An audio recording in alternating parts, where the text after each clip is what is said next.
गुरुजी गोर लगल छी।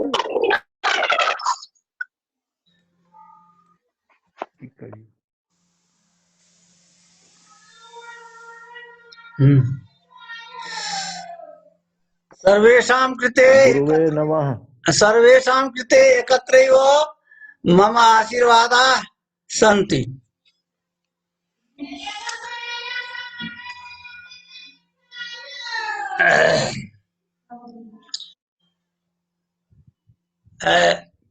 अब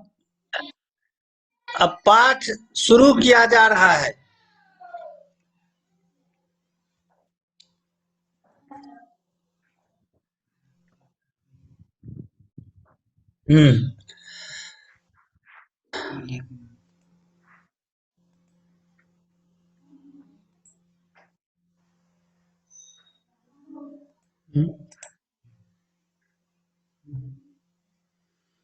भाष्य हेतै गुरुजी। हाँ गुरुजी हाँ हाँ बोला जाए। महाभाष्य हेतै। हाँ हाँ महाभाष्य हाँ हाँ महाभाष्य में पहले गौण प्रयोजन पढ़ा रहे थे और उस गौण प्रयोजन के अंतर्गत अभिद्वांसा तक पाठ हुआ था और उसका वीडियो भी हम लोड कर चुके हैं। आप लोग अपना सब सब्सक्राइब कर लेंगे, ठीक है। और आज विभक्ति कुर्वन्ति यहां से चलेगा। यह ध्यान देने की बात है, यह जो 13 जो गौण प्रयोजन है, ये गौण प्रयोजन थोड़ा थोड़ा करके लिखे गए हैं। वो थोड़ा थोड़ा जो है सो किसी न किसी मंत्र में है, किसी मंत्र के आदि में है, कहीं बीच में है। वो सब के सब तेरहो जो है कहीं न कहीं वो जुड़े हुए हैं। इसलिए वो सब प्रकार से वो वेद और यज्ञ आदि सबसे जुड़े हुए हैं। तो इसलिए माने सब प्रयोजन वेद के ही पोषक हैं। अब उन्हीं के अंतर्गत ये विभक्ति कुर्वन्ति भी एक प्रतीक है। यहाँ पर कहा जाता है याज्ञिका पठन्ति प्रयाजा सविभक्तिका कार्या न इति नचान्तरेण व्याकरणं प्रयाजा सविभक्तिका शक्या कर्तुम्। अब यह देखा जाए, जो याज्ञिक लोग पढ़ते हैं, याज्ञिक लोग कहाँ पढ़ते हैं तो यज्ञ में पढ़ते हैं। क्या पढ़ते हैं तो प्रयाजा सविभक्तिका कार्या। प्रयाज मंत्र है, वो प्रयाज मंत्र में सब जगह विभक्तियां निर्देशित नहीं है, इसलिए विभक्ति निर्देशित करके उन मंत्रों को पढ़ना चाहिए। यानी प्रयाज के जो मंत्र हैं उनमें विभक्ति लगा करके पढ़ना चाहिए। वह कहते हैं नचान्तरेण व्याकरणम प्रयाजा सविभक्तिका शक्या कर्तुम। कहते हैं ये तो आप लोग जानते हैं, अंतरांतरेण के जो द्वितीया विभक्ति होती है, यह काम यह विभक्ति लगाने वाला जो काम है सो बिना व्याकरण पढ़े हुए, बिना व्याकरण विभक्ति लगाने में संभव नहीं हो सकता है। जो व्याकरण नहीं है वे प्रयाज के मंत्र में विभक्ति लगाने में असमर्थ होते हैं। इसलिए प्रयाज के मंत्र में विभक्ति लगाने के लिए, उसके ज्ञान रखने के लिए व्याकरण का पढ़ना आवश्यक है, ठीक है। अब इसी बात को थोड़ा और व्याख्या करते हैं प्रदीप में। प्रदीपकार कहते हैं जो प्रयाज मंत्रा ऊह्यमानाग्नि शब्द प्रकृतिक विभक्ति युक्ता, कहते हैं जो प्रयाज के जो मंत्र हैं उसमें वो अग्नि प्रकृतिक मंत्र हैं, माने उसमें अग्नि देवता का अधिक महत्व है, उसमें ऊह करना पड़ता है, उसमें ऊह करके उसमें विभक्ति लगा करके मंत्र का प्रयोग करना चाहिए। कहते हैं जैसे उदाहरण देते हैं, यथा समिधा समिधोग्न आज्यस्य व्यंतु अग्ने अग्न, कहते हैं उसके जो मंत्र हैं वो क्या है, समिधा समिधो अग्न आज्यस्य व्यंतु अग्ने ग्न। अब कहते हैं यहाँ पर जो है अग्नो जो है उसको अग्ने कह करके प्रयोग करना चाहिए, और आगे भी जो अग्ने अग्नो है यहाँ पर भी सविभक्तिक प्रयोग करना चाहिए। सविभक्ति क्या है, तो यहाँ पर हे अग्ने अग्ने ऐसा प्रयोग करना चाहिए। क्या है, यहाँ पर अग्ने अग्ने ऐसा प्रयोग करना चाहिए। सो अग्ने अग्ने नहीं है तो यह अग्ने अग्ने प्रयोग कौन कर सकता है, जो व्याकरण का ज्ञान रखता है, जो व्याकरण है वही अग्ने अग्ने इसका भी प्रयोग कर सकता है। ठीक है जी गुरु जी। हाँ, इस पर इतना ही। अब हम आगे बढ़ते हैं। आगे है योबा इमाम। तो अब इसको थोड़ा देखा जाए, योबा इमाम क्या है, तो योबा इमाम पदसः स्वरसः अक्षरसश्च वाचं विदधाति स आर्त्विजीनो भवति। आर्त्विजीना श्याम इत्यध्येयम व्याकरणम।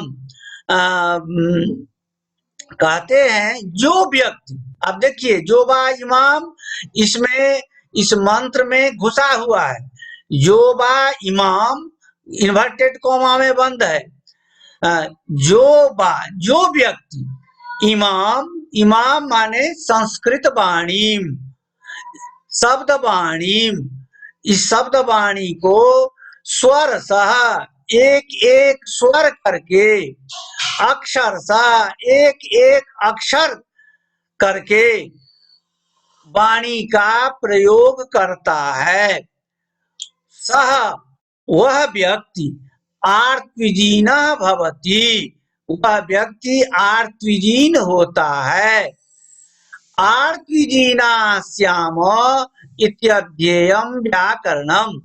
हम लोग आर्त्विजीन बने, श्यामो है बहुवचन, वयम श्यामो, हम लोग आर्त्विजीन बने इसलिए व्याकरण के अध्ययन करना चाहिए। हम लोग आर्त्विजीन बने इसलिए व्याकरण का अध्ययन करना चाहिए। इसको थोड़ा और स्पष्ट करते हैं। प्रदीप कहते हैं जो यह आपने आर्त्विजीन जो शब्द कहा, यह आर्त्विजीन क्या है, तो कहते हैं आर्त्विजीन की व्युत्पत्ति है ऋत्विजम अर्हति आर्त्विजीनो यजमानः। ऋत्विजम अर्हति आर्त्विजीनो यजमानः, और ऋत्विक कर्मार्हति याजकोपि आर्त्विजीनः। इसको ठीक से देखिए, ऋत्विक कर्मार्हति याजकोपि आर्त्विजीनः। अब यहाँ देखिए क्या कहता है। ऋत्विज का मतलब होता है यज्ञ करने वाला है।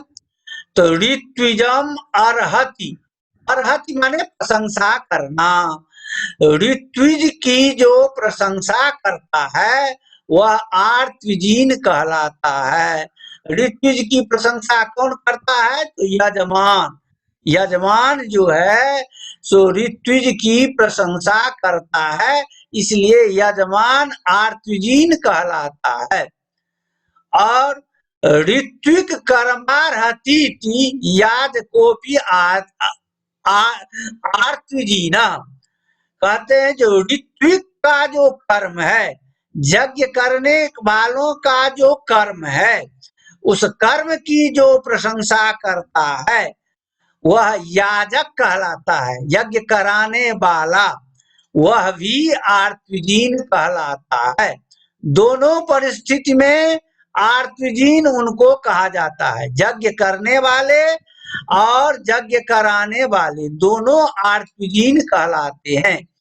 यज्ञ करने वाले यजमान होते हैं, वे यज्ञ कराने वाले जो हैं उनकी प्रशंसा करते हैं, और जो यज्ञ कराने वाले हैं वो यज्ञ कर्म की प्रशंसा करते हैं, इसलिए वे याजक कहलाते हैं। इन दोनों को आर्तविजीन कहा जाता है। समझ गए होंगे आर्तविजीन किसे कहते हैं? हेलो। हाँ जी हाँ हाँ। अब आर्तविजीन बनता है कैसे? सवेरे। हाँ बोला जाए। हाँ सवेरे। हाँ प्रकाश जी कुछ कहना चाहते हैं? बोला जाए, बोला जाए, जल्दी बोले।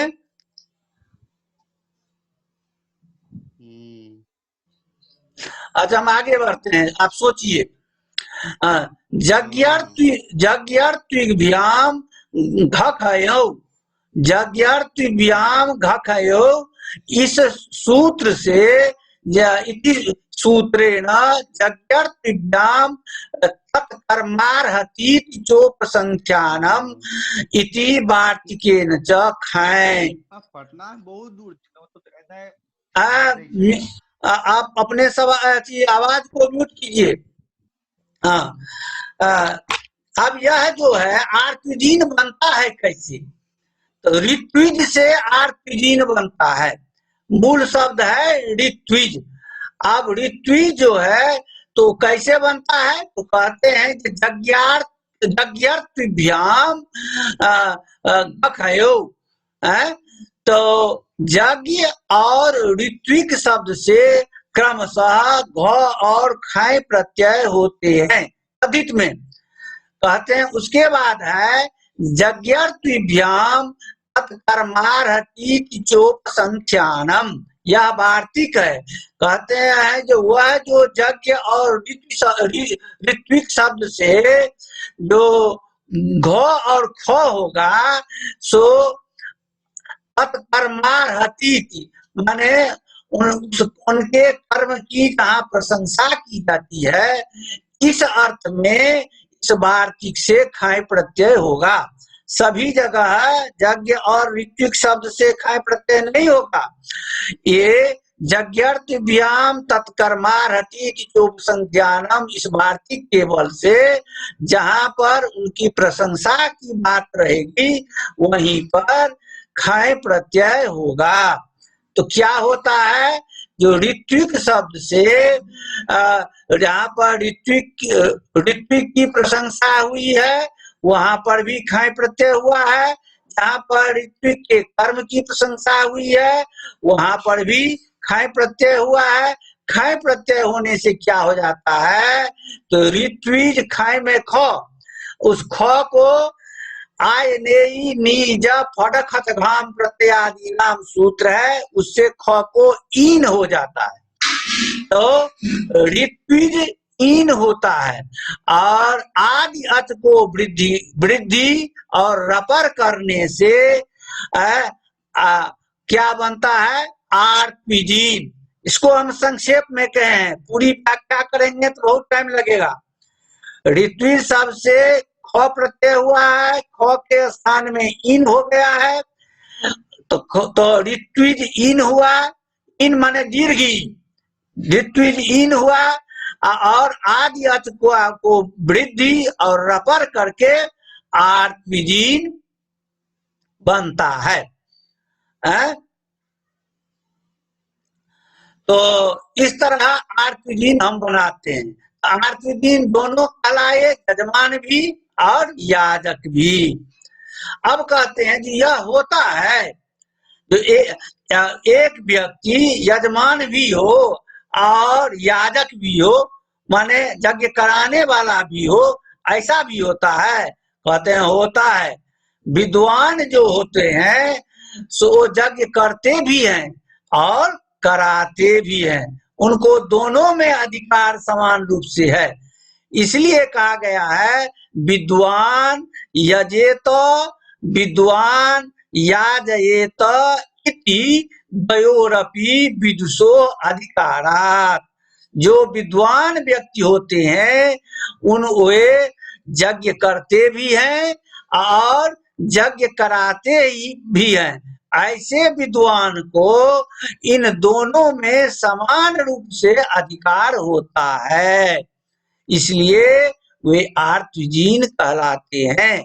हम लोग यज्ञ करने वाले यज्ञ कराने वाले दोनों बने, इसलिए हम लोगों को व्याकरण का अध्ययन करना चाहिए।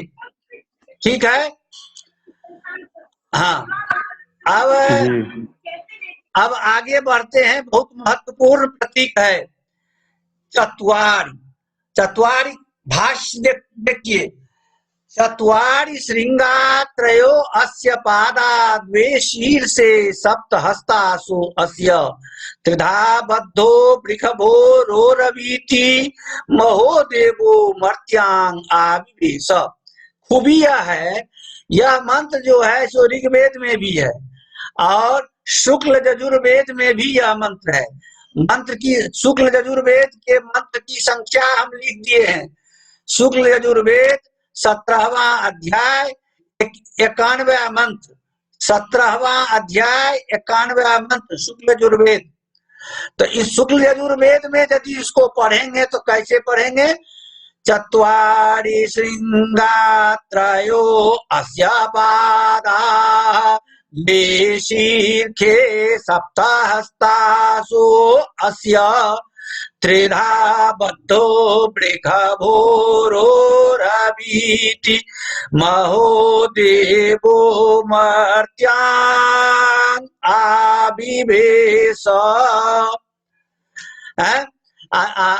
ऋग्वेद में पढ़ेंगे तो सामान्य रूप से चत्वारि श्रृंगा त्रयो अस्य पादा द्वे शीर्षे सप्त हस्तासु अस्य त्रिधा बद्धो वृषभो रोरवीति महो देवो मर्त्यांग आविवेश। अब यहाँ देखिए, यह चत्वारि प्रतीक से महाभाष्यकार क्या सूचित कर रहे हैं? यह चत्वारि प्रतीक से यह सूचित कर रहे हैं जो हमने पहले जो कहा है, जो शब्द ब्रह्म, हर जगह शब्द ब्रह्म की हमने चर्चा की है। तो शब्द ब्रह्म के स्वरूप क्या है? तो शब्द ब्रह्म के स्वरूप के रूप में एक बैल को माने हैं, उनको वृषभ के रूप में उदाहरित किए हैं। महाभाष्यकार ने शब्द ब्रह्म को वृषभ के रूप में उदाहरण प्रस्तुत किए हैं। तो हम लोगों के सामने में लौकिक जो वृषभ हैं उनमें 2 हाथ, 2 पैर, 2 कान, 2 नाक, 2 आंखें इत्यादि होती हैं।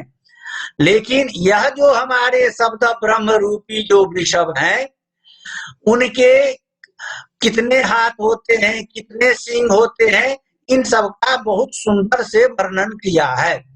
तो पहले हम भाष्य की व्याख्या कर लें, उसके बाद हम प्रदीप में चलेंगे। चत्वारि श्रृंगा, वह शब्द ब्रह्म रूपी जो वृषभ हैं उनके 4 सींग हैं। त्रयो अस्य पादा, उन वृषभ को 3 पादे हैं, 3 पांव। द्वे शीर्षे, उनके 2 मस्तक हैं। और सप्त हस्तासु अस्य, उन्हें 7 हाथे हैं। त्रिधा बद्धा, वो बैल हैं तो उनको बांधना तो जरूरी है, नहीं तो भाग जाएंगे, तो इसलिए त्रिधा बद्धा, उनको 3 जगह बांधा जाता है। ऐसा जो वृषभ है, शब्द ब्रह्म रूपी वृषभ, वो रोरभीति, वह शब्द करते हैं। रोरभीति का मतलब होता है शब्द करना। महोदेवो मर्त्यांग आविवेश, क्योंकि वे महान देव हैं, वे महान देव शब्द हैं। वे महान देव शब्द मर्त्या, मरण धर्मा जो मनुष्य है, मर्त्या माने मरण धर्मा मनुष्य, उन मनुष्यों में आविवेश, वे उन मनुष्यों में प्रवेश कर जाते हैं, इसलिए उनको जानना जरूरी है। वाक्यपदियम में भी शब्द ब्रह्म की चर्चा आई है, क्योंकि यह हम नहीं पढ़ाए थे, इसलिए उसको व्याख्या वहां पर हम नहीं ठीक से किए, कहे जो आप महाभाष्य के बाद उसकी व्याख्या होती रहेगी। तो शब्द ब्रह्म की यहाँ पर विशद व्याख्याएं हैं, इसको आप लोग गौर से देखें, गौर से सुने और इसको अपना अंकित करते जाएं। अब आइए, महाभाष्यकार ही उसकी व्याख्या करते हैं। चत्वारि श्रृंगान, 4 सिंह हैं शब्द ब्रह्म के। 4 सिंह में कौन कौन सिंह है? तो चत्वारि पद जातान। गुरुजी, हाँ बोलिए। गुरुजी जरा बोल दिया जाए जो अपि प्रयुक्ता नाम तुरंता नाम। हाँ जी गुरुजी, अपि प्रयुक्त, हाँ वो तो अपि प्रयुक्त प्रात्मानं। हाँ वो वाक्यपदी कार का है। अब वाक्यपदी का वो जरा गुरुजी उसका व्याख्या, अच्छा उसका व्याख्या कर ही दीजिए ना। हाँ वो करेंगे वाक्यपदी पढ़ाने के समय में। अभी ई व्याख्या सुन लीजिए, वो वाक्यपदी के समय में वहां पर करेंगे। हाँ तो जी, वो अपि प्रयोग प्रात्मानम जो है व्याख्या अंतिम है, जेन सायुज्य मिश्यते।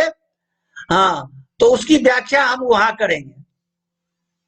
अब यहाँ सुना जाए, चत्वारि श्रृंगान, तो क्या है? 4 प्रकार के उनके सिंह हैं। कौन कौन सिंह हैं?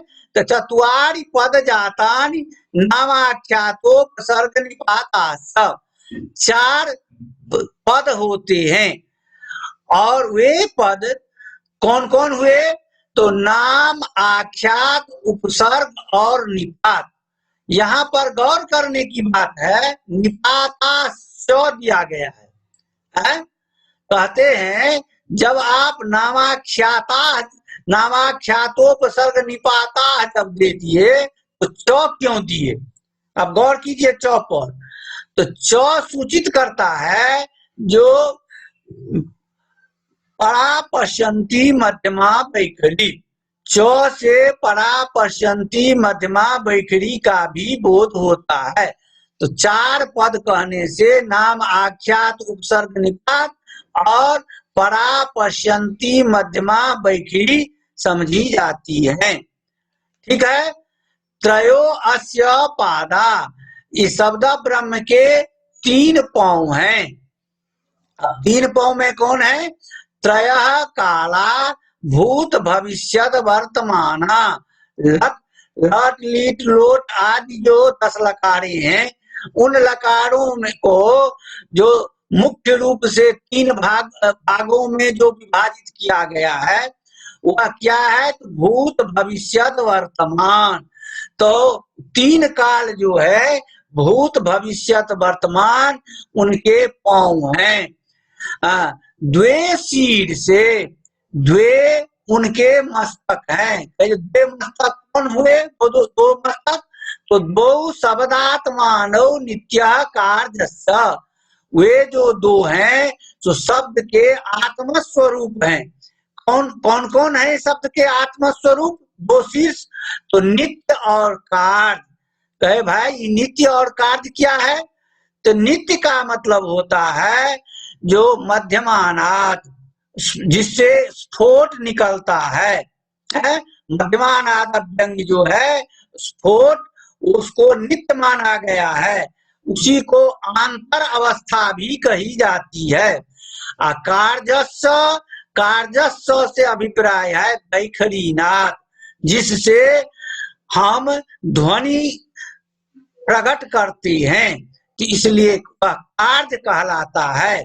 तो कार्य रूप जो ध्वनि है तो माने वही वैखरी है, उसी को माने कार्य भी कहा जाता है, ध्वनि भी कही जाती है। इस प्रकार शब्द के दो सींग हुए, एक नित्य और दूसरा अनित्य। एक नित्य को हम अंतर स्फोट कहते हैं और अनित्य को कार्य रूप कहते हैं, ध्वनि रूप कहते हैं। ठीक है। अब कहते हैं जो सप्त हस्तासह अस्य, उन्हें 7 हाथे हैं।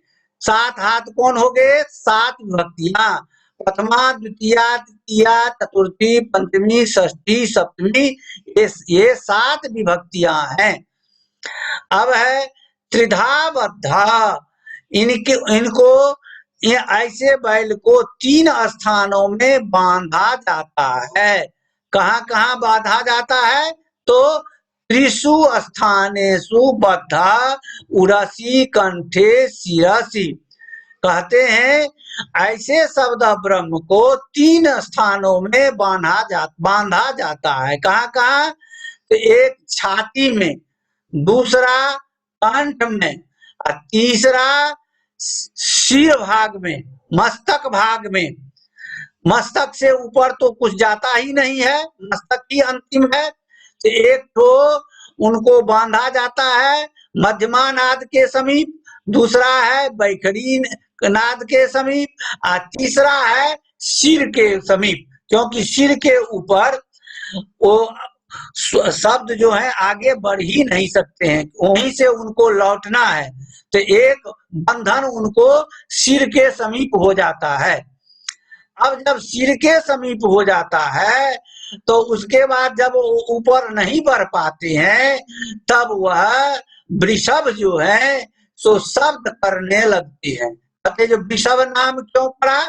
तो वृषभो वर्षणात्, वे वर्षण करने लगते हैं। वर्षण का नाम क्या हुआ? सम्यक प्रकार से ज्ञान पूर्वक उस शब्द ब्रह्म का अनुष्ठान करने से वे फल का वर्षण करते हैं।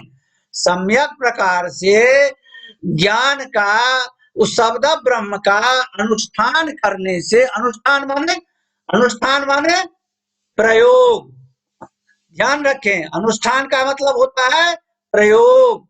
उस शब्द ब्रह्म का सम्यक प्रकार से ज्ञान रखते हुए प्रयोग करने से वे फल को प्राप्त कराते हैं, इसलिए उनका नाम हुआ वृषभ। रोर बीती, वो शब्द करते हैं। कहते हैं यह कैसे होता है? उतएतत्, कैसे आप कैसे यह अर्थ लगाते हैं जो माने हुए शब्द करते हैं? तो कहते हैं हाँ है अर्थ। रौती ही शब्द कर्मा, रू शब्दे धातु है जिसका रबीती रौती दोनों रूप बनता है। तो रौती का अर्थ होता है शब्द कर्मा, माने शब्द करना। रू धातु का अर्थ होता है शब्द करना। तो इसीलिए रोरबीति का अर्थ हुआ जो शब्दम करोति, यानी वे वृषभ जो है सो शब्द करते हैं, माने शब्द प्रकट करते हैं। महोदेवो मर्त्यांग आविवेश, वे जो महान देव हैं, वो शब्द ब्रह्म को महान देव कहा गया है। वे जो महान देव जो शब्द हैं सो मर्त्याम, मरण धर्मा जो हम लोग हैं, मरणशील जो प्राणी है, मनुष्य है। मरणशील प्राणी तो मनुष्य पशु आदि सब होते हैं, लेकिन ज्ञान विवेक मनुष्य में ही होता है। तो इसलिए मर्त्य से यहाँ मरण धर्मा मनुष्य को ही लिया गया है। तो मरण धर्मा जो मनुष्य हैं उन मनुष्य में वे प्रवेश कर जाते हैं, वे प्रवेश करते हैं। तो अब कहते हैं तो इसकी थोड़ी कुछ और व्याख्या कीजिए। तो महादेव की व्याख्या करते हैं, जो महान देवा शब्द, महोदेव का मतलब हुआ जो महान देव शब्द। महान देव कौन हुए? तो शब्द ब्रह्म। वे शब्द ब्रह्म मर्त्या मरण धर्माणो मनुष्या, हम लोग जो मरण धर्मा हैं, जिनका जन्म हुआ है उनका मरण होता है, यह निश्चित है, इसलिए हम लोग मरण धर्मा हैं।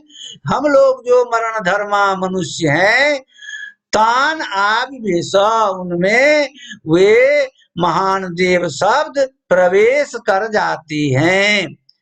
तो महता देवेन न साम्यम यथा स्यात् इत्यध्येयम व्याकरणम, उस महान देव के साथ हम लोगों का मिलन हो जाए, उस शब्द ब्रह्म के साथ हम लोगों की समीपता हो जाए, हम दोनों एक में मिल जाए, जैसे शब्द और अर्थ एक में मिल जाते हैं, उसी प्रकार हम उन महान देव शब्द के साथ हमको साक्षात्कार हो जाए, हम उनको देख सकें, हमको उनके साथ मिलन हो जाए, इसलिए यथा स्यात् इत्यध्येयम व्याकरणम, इसलिए हम लोगों को व्याकरण पढ़ना चाहिए। ठीक है। अब यहाँ जो प्रदीप पर कुछ विचार किया गया है, ये अभी तक तो महाभाष्य की पंक्ति व्याख्या कर रहे थे, अब प्रदीप पर उसमें कुछ शब्दों की व्याख्या की गई है। अब देखिए, अब शब्दस्य वृषभत्वेन निरूपणम, शब्द को यहाँ बैल के रूप में निरूपण किया गया है। त्रयः काला लडादि विषया, त्रयः काल का मतलब हो गया लट लिट आदि जो लकार हैं, वे उन्हीं लकारों से भूत भविष्यत और वर्तमान सूचित होते हैं। नित्यः कार्यश्च व्यंग्य व्यंजक भेदेन, नित्य कार्य जो हुआ उसका अर्थ किया गया व्यंग्य और व्यंजक। तो व्यंग्य क्या हुआ? तो स्फोट जो हुआ तो व्यंग्य हुआ।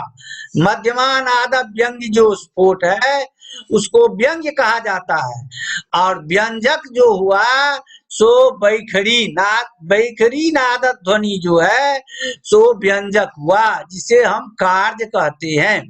ठीक है, विनय जी समझ रहे हैं? विनय जी, अच्छा, सप्त विभक्त है, सप्त विभक्ति से हम सुओ से नियो सुप तक हम लेते हैं, सुप। अब कहते हैं तो केचित्तु तिंगाम अपरिग्रह प्रसंगात सहशेषेण सप्त कारकाणि विभक्ति शब्दा विधेयानि व्याचक्षते।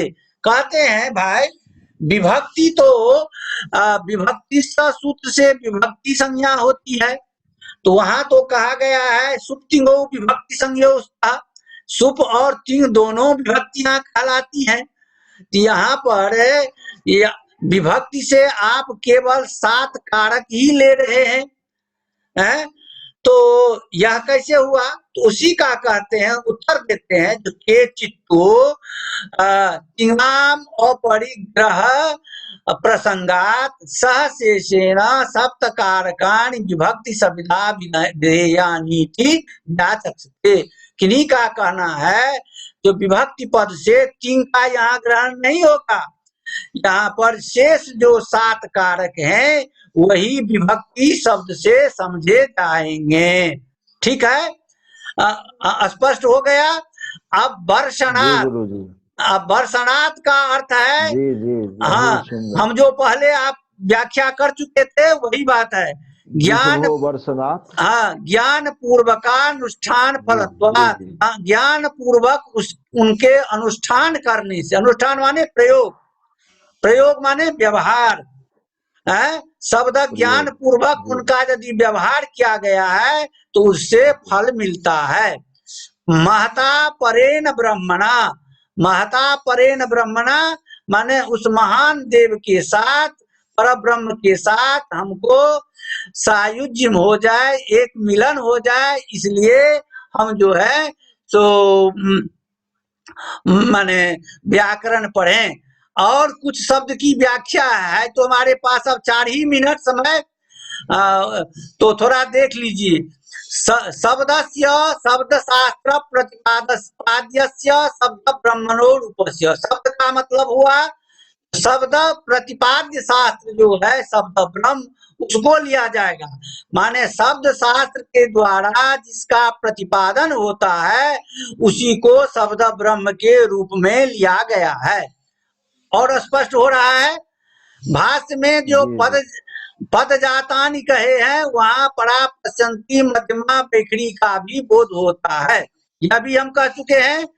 और निपात आश्चर्य में जो चौ है उसी से परा पश्यंती मध्यमा का ग्रहण होता है। ठीक है, अब और इस पर कुछ व्याख्या है, लेकिन अब टाइम हम 2 ही मिनट रह गया है, वह व्याख्या करने में कुछ दिक्कत है। अब हम एक बात हम आप लोगों से कहते हैं, यदि आप लोगों को यदि कोई दिक्कत नहीं हो तो कल भी हम 10:30 बजे इसको हम आगे बढ़ाएंगे, आ देंगे। कहीं कोई दिक्कत है? कल रविवार है, कल रविवार है, गैपिंग है, तो जी जी आप लोग सहमत हैं?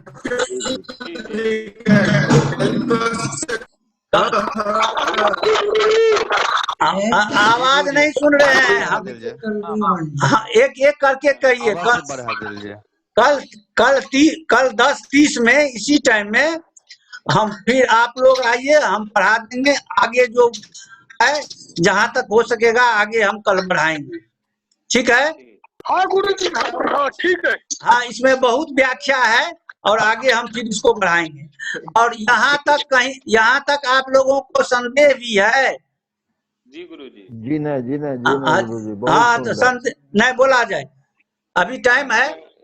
हाँ गुरुजी, ये जो है रोरवीति शब्दम करोति, हाँ, अगर यहाँ पूछा गुरुजी शब्दोच्चारणम करोति या शब्दोस्फोटनम करोति तब तो ठीक है, सीधा शब्दम करोति तो मतलब अनित्य है, इसलिए वह शब्द कर रहा है। नहीं, सब रू धातु का अर्थ होता है शब्द करना, शब्द कर्मक धातु है रू धातु, वो सकर्मक धातु है, तो सकर्मक उसका अर्थ है शब्द करना, रू शब्दे, तो इसलिए दूसरा अर्थ वहां नहीं कर सकते हैं। रू धातु का अर्थ हुआ जो शब्द करना, उसका एक रूप रवीति, दूसरा रूप रौति होता है।